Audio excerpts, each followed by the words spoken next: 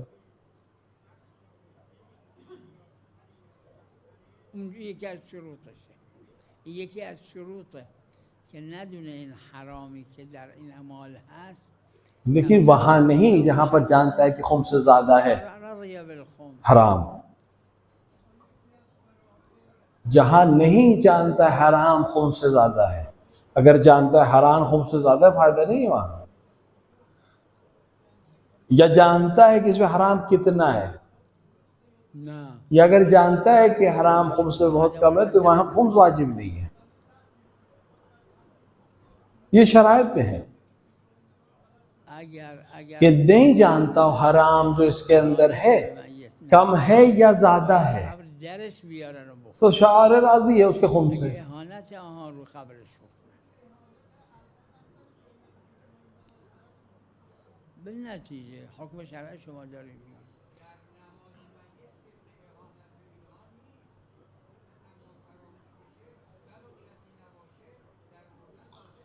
शर्त खत्म हो गई तो मशरूत भी खत्म हो जाए, मशरूत खत्म हो जाए तो शर्त खत्म हो जाती है। अगर कोई बैठ कर नमाज पढ़ रहे मैयत की और इहानत ना हो और ना समझी जाए, तो फिर अगर किसी ने बैठ कर उसके ऊपर नमाज पढ़ी है तो नमाज बातिल है, उसको कब्र से निकाल के दोबारा पढ़ी जाएगी, बगैर ये कि अब इहानत हो रही है उसको कब्र से निकाल ले।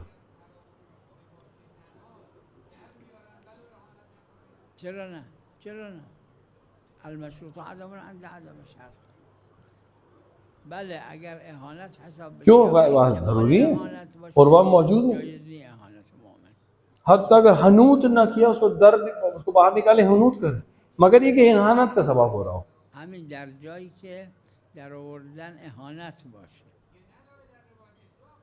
वो दूसरी जगह पर दलील है जो आप बयान कर रहे हैं, और वह में मौजूद है। वो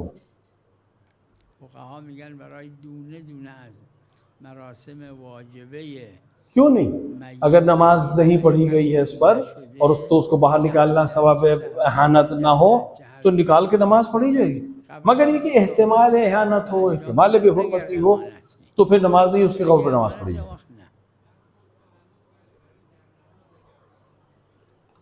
ये उसी जगह पर जब बाहर निकालना सबब बेहुरमती हो रहा हो तो नहीं, बाहर ना निकाले, कब्र पे नमाज पढ़े, मुतलकन नहीं है मसला।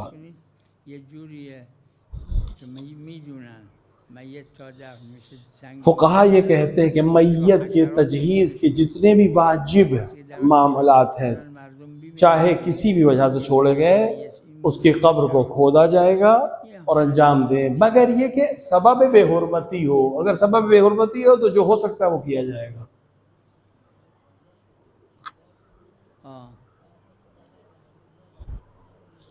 और बेहुरमती का भी तशखीस जो है वो उर्फ के ऊपर है। आप फर्ज करें कोई इस तरह से कि हम जानते हैं कि जैसे ही उसके हशरात आके उसके जिस्म को खराब, अब अगर कब्र को खोदें, मर्द लोग देखें कि इसके जिस्म, मैयत के जिस्म के ऊपर किस तरह से कीड़े मकोड़े लगे हुए हैं और बदन को खा रहे हैं, ये एहानत है, तौहीन है मुर्दे की, लिहाजा वो काम ना करें।